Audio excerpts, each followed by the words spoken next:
பரபரப்பை ஏற்படுத்தியுள்ள ஒரு முக்கிய நீதிமன்ற விவகாரம். இன்று தமிழ்நாட்டில் பரபரப்பை ஏற்படுத்தியுள்ள ஒரு முக்கிய நீதிமன்ற விவகாரத்தை பற்றி விரிவாக பார்க்க போகிறோம்.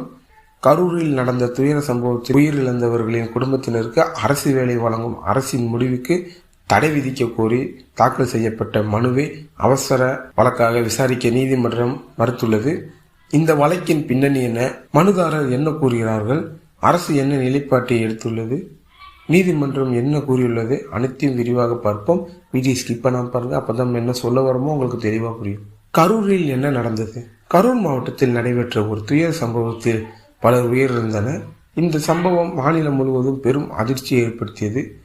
உயிரிழந்தவர்களின் குடும்பங்களுக்கு அரசு நிவாரணத் தொகை வழங்குவதுடன் தகுதியுள்ள குடும்ப உறுப்பினர்களுக்கு கருணை அடிப்படையில் அரசு வேலை வழங்கப்படும் என்று அறிவித்தது. இந்த அறிவிப்பு மனிதாபிமான அடிப்படையில் எடுக்கப்பட்ட நடவடிக்கையாக அரசு விளக்கியது. ஏன் நீதிமன்றத்தில் மனு கொடுத்தார்கள்? அரசின் இந்த அறிவிப்புக்கு எதிராக ஒருவர் நீதிமன்றத்தில் மனு தாக்கல் செய்தார். அந்த மனுவில் கூறப்பட்ட முக்கிய அம்சங்கள் அரசு வேலை நியமனங்கள் நடைமுறையில் உள்ள விதிமுறைகளின் அடிப்படையில் வழங்கப்பட வேண்டும். குறிப்பிட்ட சம்பவத்தை மட்டும் அடிப்படையாக கொண்டு அரசு வேலை வழங்குவது சட்ட ரீதியாக பரிசீலிக்கப்பட வேண்டும்.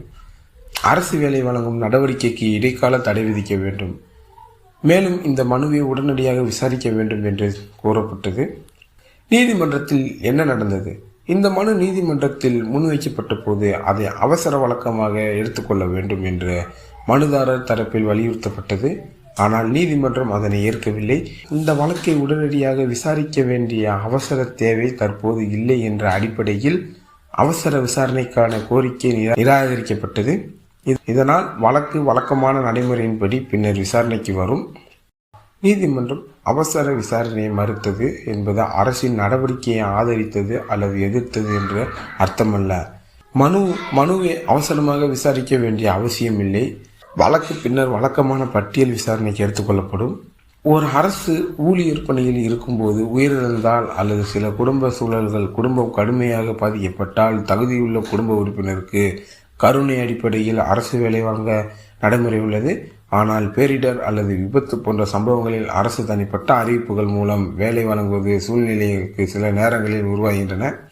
அவை அரசின் கொள்கை மற்றும் சட்ட முறைகளுக்கு உட்பட்டவையாக இருக்கும். சட்ட நிபுணர்கள் என்ன கூறுகிறார்கள்? சட்ட நிபுணர்கள் கருத்துப்படி அரசுக்கு சில சூழ்நிலைகளின் நிவாரண நடவடிக்கைகளை அறிவிக்கும் அதிகாரம் உள்ளது. அதே நேரத்தில் அந்த நடவடிக்கைகள் சட்டத்திற்கு, அரசியல் சாசனத்திற்கு உட்பட்டதாக இருக்க வேண்டும். இது போன்ற மனுக்கள் தாக்கல் செய்யப்படுவது ஜனநாயக சட்ட அமைப்பின் ஒரு பகுதியாகும். இறுதியில் நீதிமன்றம் அனைத்து தரப்பினரின் வாதங்களையும் கேட்டு பிறகே முடிவெடுக்கப்படும். அரசு தரப்பில் உயிரிழந்த